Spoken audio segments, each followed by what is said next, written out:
welcome to OK Talks. I'm your host, Oliver Kendall. I'm a lifelong political nerd with an academic background in international relations focus and security policy, and real-world experience working in the US domestic political space and living in a number of other countries than my own, all of which combined, I think, positions me fairly well both to interpret for my international audience what's going on in the politics of my own country, and to shed light for some of the folks back home on some events of note going on in the rest of the world. So, a couple episodes ago, I threw some major shade at Israeli finance minister and human landfill Bezalel Smotrich, who represents some of the worst of what Benjamin Netanyahu's extreme right, borderline fascistic cabinet has to offer. I mean, I ranted for quite a while, and I stand by everything I said, for the record. This week, though, I feel like I really need to say some things about the just disgusting behavior in some of the other ideological lanes that exist around both this immediate conflict in Gaza and the broader context of the future of Israel and a hypothetical Palestinian state. I plan to do this episode in the aftermath of that giant swipe I took at Bezalel Smotrich as just another take, as I've done in several of the last few episodes of this show. And, having this come right after that, sequentially, would have been ideal. But the amount of things that I had to say were just too much to fit into an episode with other stuff.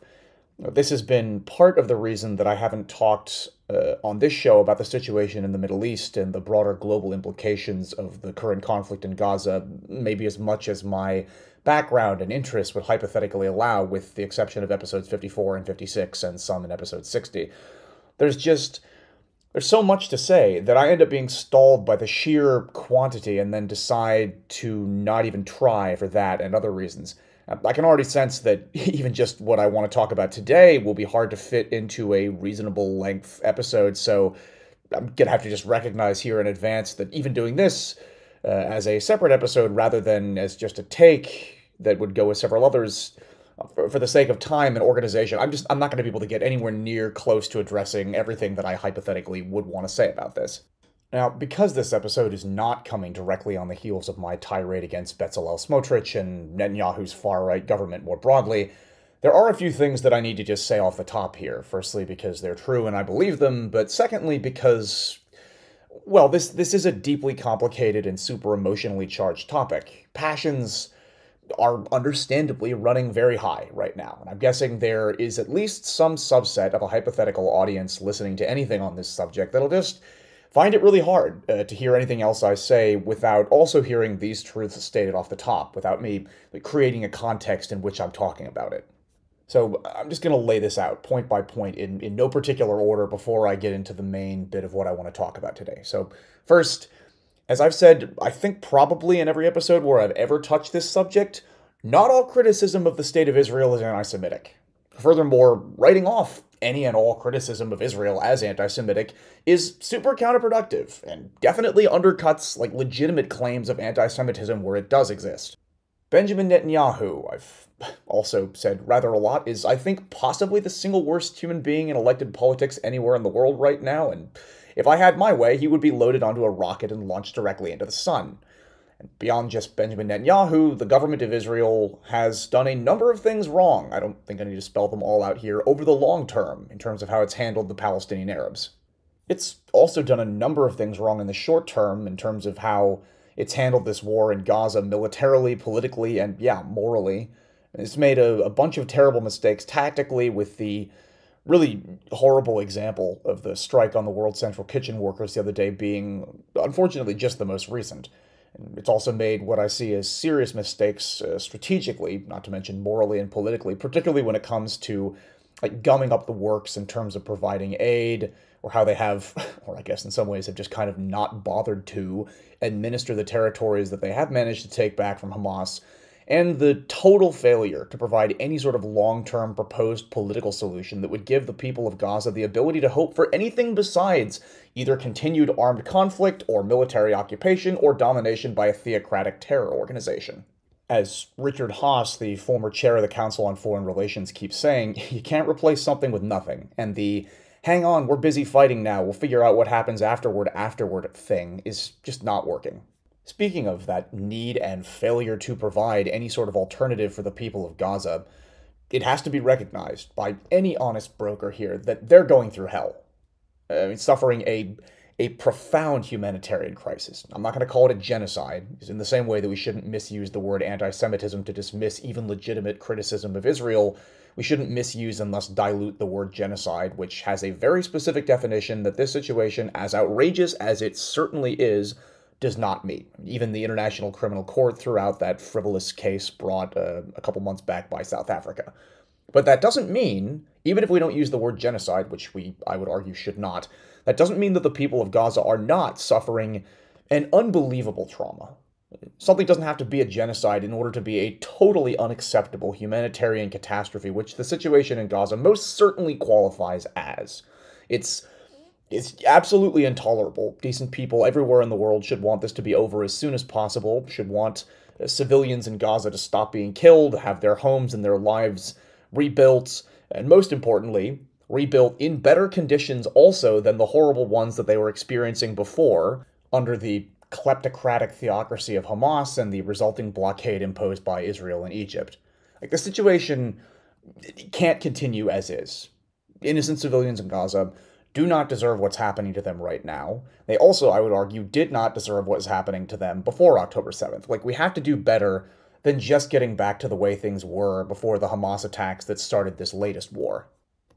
Now, with that first bit of context having been laid out, there's actually some more context that I have to create in order to talk about what I want to talk about today. Are you starting to see why it's been a bit of a challenge for me to weigh in on this all that much since the war began? So at the top of the episode, I said something to the effect of, like, last week or like a couple episodes ago, I took a swipe at the Israeli far right, and now I want to address some of the really bad behavior coming from other of the ideological lanes in this conflict. And so I want to take a minute here to note my use of the rather awkward term ideological lane as opposed to side when talking about this, and to just address why it is that I'm very intentionally doing that. So I do that because using the word side in this context, as many people are just sort of doing without thinking about it, gives the false impression that what we're seeing in the Middle East right now is a conflict between two sides, Israel versus Palestine, and people will describe themselves as either pro-Israel or pro-Palestine, and demand that you do so as well, that you basically pick a team. And that, I'm sorry, is just bullshit. And if somebody is describing the conflict that way, posting a bunch of stuff on their social media that feeds the narrative that there are two sides, like this is shirts versus skins, Capulets versus Montague, Hatfields versus McCoys, and loudly coming out for or against one imagined side, well, it's a pretty good red flag that you should consider not listening to that person about this anymore. Because realistically, there are at least 3 lanes here, arguably more. So I'm going to just, as quickly as I can, lay it out as I see it. Lane number 1 is made up of those whose goal, whether or not they think it can be achieved in the very short term, is a 2-state solution. Spoiler alert, they're the good guys. I'm with them, as is virtually anyone else who wants both a better life for Israelis and Palestinians and knows anything about the history of the conflict. Now, it's a big tent, as we say in U.S. domestic politics. There's a lot of room for disagreement within that camp. People can argue about exactly what the 2 states look like in the end and where the border gets drawn. People can protest the actions of the Israeli government or call for an immediate ceasefire or believe that Israel should keep fighting until Hamas is totally destroyed. People in this camp can believe that Israel has done nothing wrong ever up to this point, or conversely, that Israel is literally carrying out a genocide as we speak. Again, not correct by the definition of that word, but you see my point. People in this lane can disagree over how soon a 2-state solution can realistically happen, or whose fault it is that there aren't already 2 states. Yasser Arafat and sort of Netanyahu. But fundamentally, those of us who want to see less death, more economic development, and long-term stability in the region, those of us whose goal is a realistic settlement that ends the fighting and meaningfully improves life for Palestinians and Israelis, those of us for whom that is the goal mostly understand that the only way we can achieve any sort of peace here is through a 2-state solution. So that's lane number 1.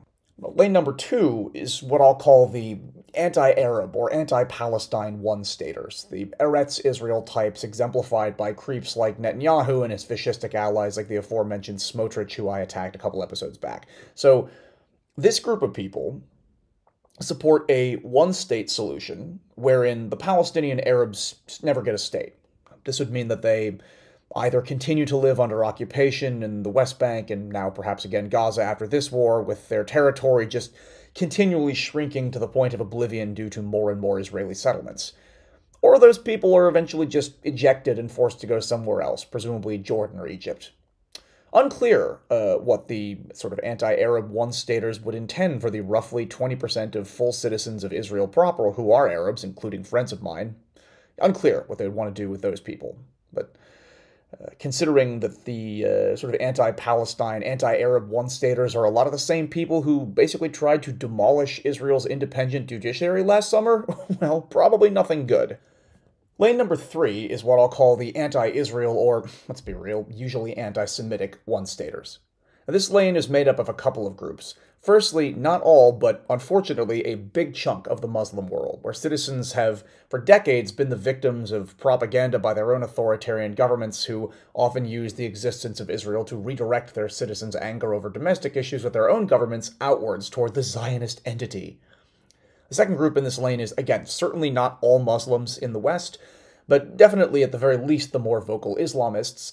And then thirdly, a number of non-Muslim useful idiots hailing from the far right, because, Nazis don't have a great history with Jews, and yes, from the far left, where unfortunately a number of people, particularly young people who spend too much time on TikTok, have been misled into believing that Israel is literally worse than the pre-Civil War American South or apartheid South Africa, basically on par with Nazi Germany, and should thus simply cease to exist, and its people should, Now, unfortunately, this lane number 3, the anti-Israel one-staters, is also a very big and diverse camp, but unlike for lane number 1, the two-staters, whose proposed solution will be a long, complicated process of negotiating, creating, and then building an independent Palestine and preserving Israel as a secure Jewish democracy, well, lane number 3's proposed solution is a lot less difficult to explain, because whether they believe it due to extremist religious anti-Semitism or right-wing white supremacist anti-Semitism,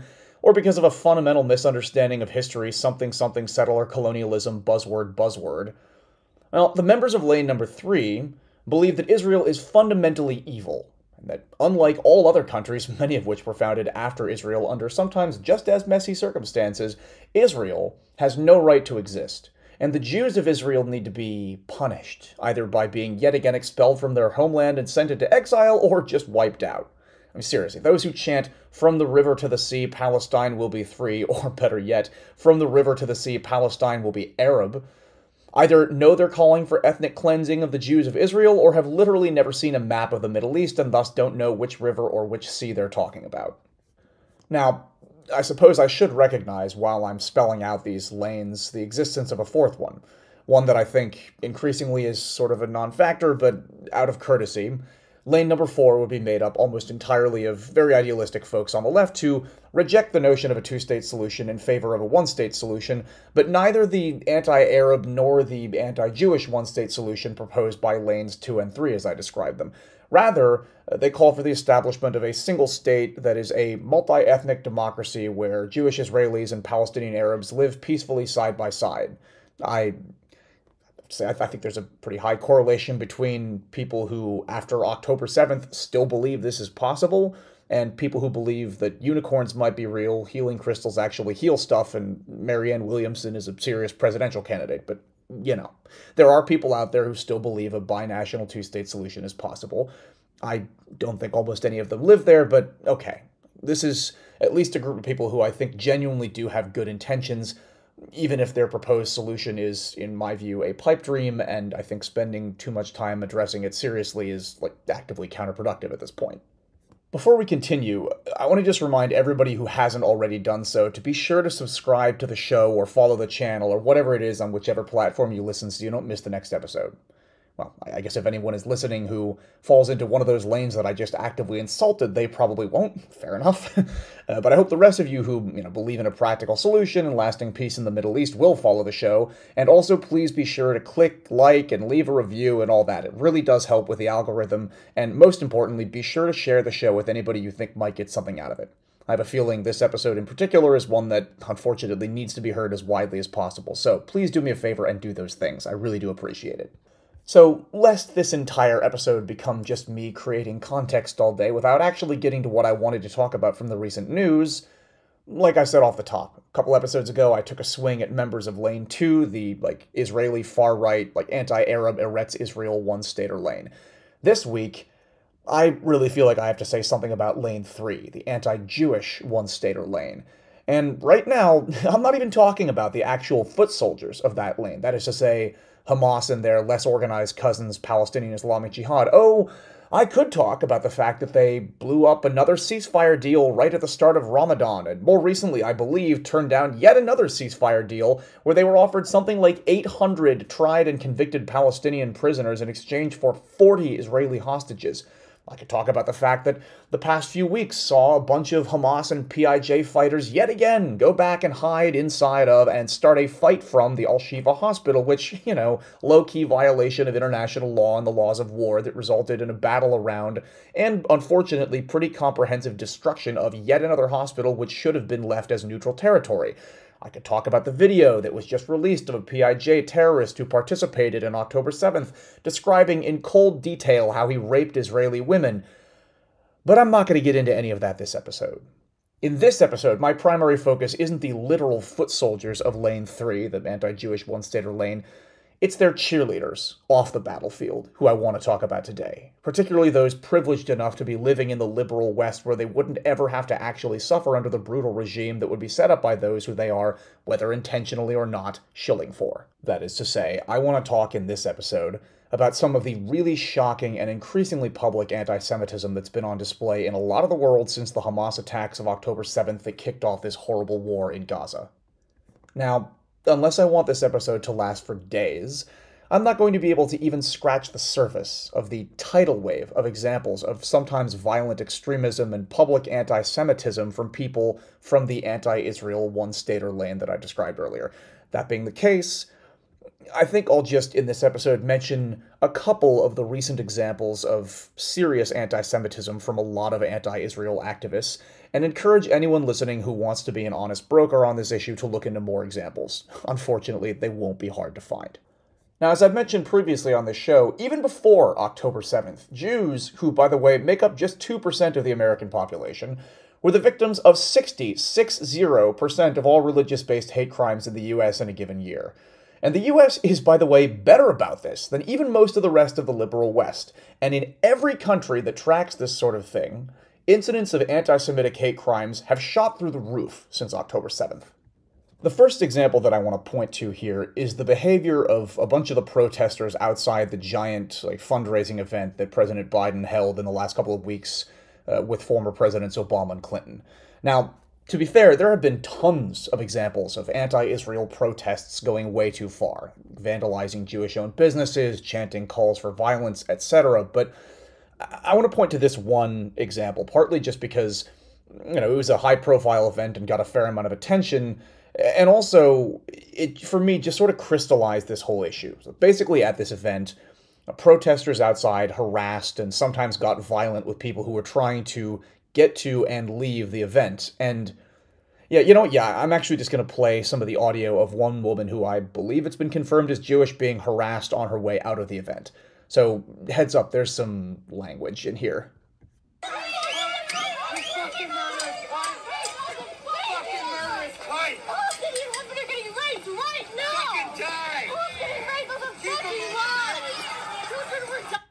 So, just in case anyone didn't understand what's being said there, besides suggesting that this random woman should die for the crime of attending a fundraiser for a Democratic president who's pushing for a ceasefire, well, the guy you hear there in the audio repeatedly called her, and just a heads up, I am going to use the word, so if you want to hit fast forward 10 seconds, he called her a fucking murderous kike, which, for anyone who doesn't already know, is a serious racial slur against Jews along the lines of other such slurs against other ethnic groups that I'm not going to rattle off here.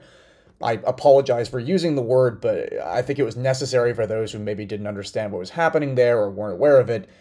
I should say I thought long and hard about whether or not to actually use the word myself, and, well, for anyone who wasn't aware of this before now, all of my ex post facto agonizing as to whether or not to come out and say it should probably make it pretty clear that it's a pretty seriously offensive thing. All of which is to say, yeah, it's kind of hard to view people who do that shit or who have no problem whatsoever protesting alongside people who do that shit as being motivated by nothing other than pure heartfelt concern for the welfare of the people of Gaza. Along similar lines, the City Council of Berkeley, California, a little while ago, wanted to do something for Holocaust Remembrance Day, fund some educational programs around the Holocaust or something. As far as I know, Israel had not in any way come up in any of this, but the protesters who showed up in their $4 keffiyehs from Amazon, and no, sorry to my fellow folks on the left who would like for this to just be a right-wing phenomenon, I don't think that these people were Trump or Proud Boy types who somehow found their way into Berkeley. Well, these protesters interrupted the city council and shouted that the members that they were, quote, Zio pigs and money suckers, traitors to America and spies for Israel, and harassed a Holocaust survivor who was in attendance. Again, I doubt this behavior can be attributed to nothing more than heartfelt concern for the suffering of the people of Gaza. And I want to just stress here, these examples that I'm mentioning are hardly even the only ones that I have off the top of my head. I mean, even just with the specific variable of mob interrupts normal order of city councils. I doubt this is the case with most of my audience, but if you're hearing me and thinking, yeah, well, Oliver, this is just anecdotal, Google it. Google it. There's so much more where this came from. If you want some numbers, well, the Anti-Defamation League has reported something like a 330% rise in anti-Semitic events in the U.S. as compared to the same period of time over the last year. Something like almost a 600% spike. In Australia, the U.S. Special Envoy on Antisemitism has, who works with, I believe, the State Department, has reported multiple hundreds of percentage spikes in anti-Semitism in various Latin American countries. Organizations in European countries have also reported spikes, something like 300% in Austria, 250% in Germany, for example. Definitely been reported in large countries like France and in tiny ones like Denmark, for example. I don't have numbers for here in Spain at my fingertips, but I will say, I've certainly noticed it anecdotally. Now, the next thing I want to mention as we take a look at the rise in anti-Semitism in the West in the time since October 7th is the situation on college campuses, which have been, for several decades now, a real hotbed of anti-Israel activism. Certainly felt that way back when I was in college, and that anti-Israel activism definitely, at least at times, bleeds over into anti-Semitism. On October 7th, for example, after the rape, murder, and kidnap of Israeli civilians, but before, that is to say, a single Israeli bomb had been dropped on Gaza, you had student groups at high-profile elite institutions like Harvard signing open letters basically celebrating what had happened and blaming Israel. And in the time since, various groups have reported a rise by multiple hundreds of percent in anti-Semitic incidents on college campuses. I'll give you some more specific numbers in a second. All of which, resulted in the presidents of several elite universities being asked to testify before Congress, and 201 making complete asses of themselves in their weird, attempts to obfuscate and dodge responsibility and excuse atrocious behavior by students that they never in a million years would be targeting any other particular group on campus. At a time when campus administrations have been super ready to, at the drop of a hat, issue public statements about any perceived injustice, well, nothing to say here. More recently, a piece appeared in The Atlantic, a product of reporting over a decent period of time, I believe, that was focused on Stanford specifically. It contained a number of examples worth looking at, but my favorite was one guy who publicly called for President Biden to be murdered for supporting a quote-unquote genocide. Now, some people responding to the article tried to pass this off as, yeah, well, it's just some kid who accidentally said a dumb thing. No, it's not. The guy is 23, a teaching assistant, I believe, employed by the university, and as far as I know, he has not lost that position. And this was not, a one-off mistake. I'm pretty sure this person has come out in public and repeatedly defended that statement. So, just to conclude the campus part of this episode spotlighting the rise in anti-Semitism since October 7th with a couple of numbers here, well, the Anti-Defamation League, by coincidence, had, before October 7th, conducted surveys of how Jewish students felt on college campuses before, and then they went back and did them again after October 7th. So in the first survey, 67% of Jewish students said that they felt physically safe on campus. In the second one, that number was 46%. In the first survey, 65% of Jewish students felt that their university was welcoming and supportive of Jewish students. After October 7th, that number was 46%. In the wake of October 7th, the percentage of Jewish students who were comfortable with other students knowing they were Jewish dropped from 64% to 39%. 73% of Jewish students reported that they have either seen or been on the receiving end of some sort of anti-Semitic attack in this current school year.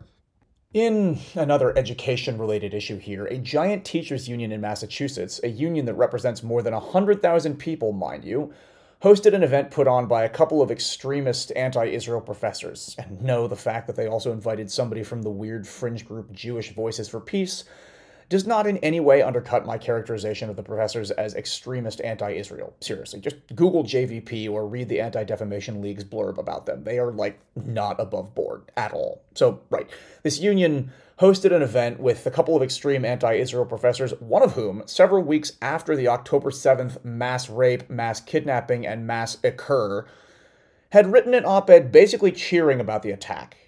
This event also pushed messaging that delegitimized Israel's right to exist, and the idea that anti-Semitism and anti-Zionism are not in any way connected ever at all. So I'm just going to take a second here to say something that I probably should have up at the top with all the context, but forgot to. One of the more annoying things about the past few months is the extent to which the word Zionism has become some sort of slur, some sort of dirty word that people want to use when criticizing the Netanyahu government, or worse, as an excuse to be anti-Semitic. I'm not anti-Semitic, I'm an anti-Zionist. Here's the thing though, Zionism at its core, it's nothing more than the belief that Jews have a right to have a state in their ancestral homeland. That's it. It's the same rationale that says that the Swedes have a right to a state in Sweden or the Japanese have a right to a state in Japan. Now, are there Zionists who believe that that state should encompass a whole bunch more territory than Israel has right now and want to eject the Palestinians and annex Gaza and the West Bank? Well, sure. But there are also people who believe that feminism means hating men and relegating them to second-class citizenship. But we who are feminists, who, by the basic definition of feminism, advocate for women's rights because we believe in gender equality, don't simply allow crazy people to define feminism and take that word away from us, no more than those of us who believe in the fundamental idea that Jews have a right to some sort of state in their homeland should allow the word Zionism to be twisted into something else. So, just to tie back to the lanes that I described up near the top, Lane 2, the anti-Palestine one-staters, they don't own the word Zionist. Anyone in Lane 1, the two-staters, is just as much a Zionist. If you believe in an independent Palestinian state and you also believe at the same time that Israel has a right to exist in freedom and security, well, congratulations, you're a Zionist. Welcome to the team.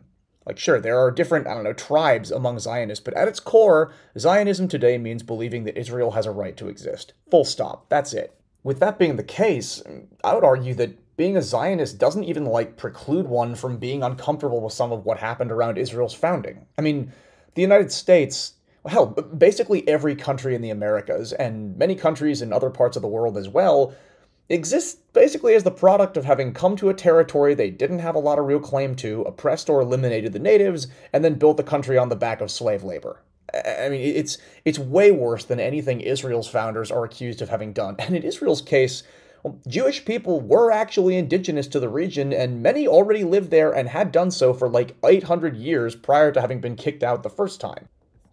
Hell, even just in the time since Israel was founded, multiple other countries have come into existence as the product of way more violence and death than was ever the case with Israel. But I don't hear anybody saying that the Balkan states should be dissolved and replaced with new Yugoslavia, or that Pakistan and Bangladesh should simply cease to exist.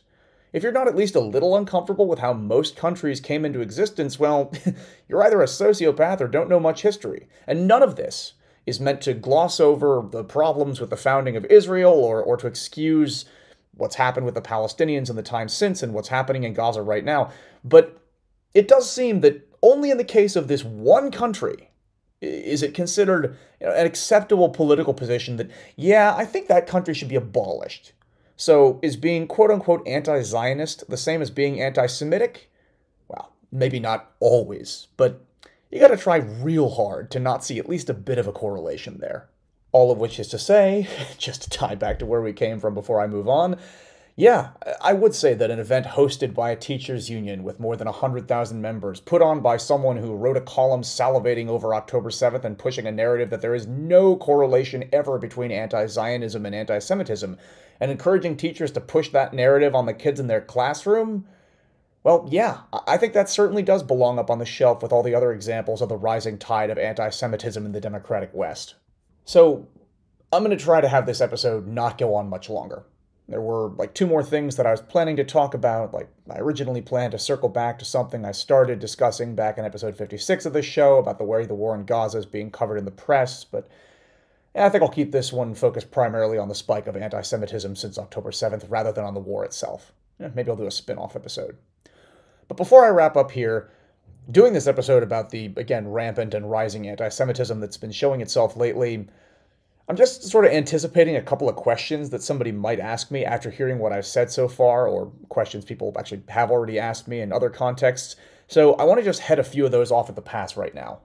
One might be, Oliver, why are you so much more concerned about discrimination against Jews than you are about discrimination against, say, Muslims or Hindus or Christians or Sikhs or any other religious group? Well, first of all, there's the quantitative difference. At least in the US, and I'm sure it's also true in other parts of the liberal West as well. Anti-Semitism is just orders of magnitude more common than active discrimination against any other religious group. I mentioned earlier that stat that even before October 7th in the US, where Jews make up just 2% of the population, 60% of the religious-based hate crimes in a given year are committed against Jews. And in the time since October 7th, well, seriously, I cited other numbers earlier than this episode, but just Google anti-Semitism since October 7th. You'll find a fucking laundry list of articles about by how many hundreds of percentage points anti-Semitic hate crimes have spiked across most of the world. You'll notice I also chose to talk just about right now and not even bother to mention the several thousand years of, well, you know. Second, in addition to the quantitative piece, and this I'm not going to get into as much here because it's worth another entire episode by people who are way more qualified than me, there are various qualitative differences between anti-Semitism and discrimination against other religious groups, not least because Jews are not actually only a religious group, but again, I'm going to leave most of that for others who are more qualified than I am. Another perfectly valid question might be, Oliver, why are you so concerned about attacks on Jews when the people of Gaza are going through hell right now? Okay, first of all, Jews, in general, are not responsible for what's happening in Gaza. Blaming Jews, in general, for everything Israel does, that's anti-Semitism. Second, we need to be able to keep two thoughts in our head at the same time. I'm horrified by the situation in Gaza. I think I made that pretty clear up at the top of the episode, but just in case I didn't, I am. I want the war to end, for the Palestinian people in general to have a state, and for the people in Gaza in particular to have their homes and lives rebuilt. But we who are horrified by what's happening don't have that much ability to change the situation on the ground right now. As recent weeks should have made really clear, the Biden administration, although it's more and more openly putting pressure on the Netanyahu regime, does not have the ability to dictate policy to the Israeli government. I wish Joe Biden were the Prime Minister of Israel. Frankly, I think quite a lot of Israelis right now do too. But he's not. And interrupting his speeches and calling him Genocide Joe isn't going to fix the problem, nor is threatening to vote for Trump, either by voting for him directly or by voting for a third party or not voting, which comes down to the same thing. Trump will not help. Bottom line, as I say, although we who want to fix this in the long term should make it absolutely clear that we support a two-state solution, freedom and dignity for the Palestinians, safety for the Israelis, we don't have that much control over the situation on the ground. We on the liberal left do, however, have the ability to decide whether, in our anguish over the humanitarian catastrophe in Gaza, we choose to align ourselves with people whose motives are not pure. People who aren't necessarily angry about a humanitarian crisis so much as they are about the idea that the Israelis are the ones behind it.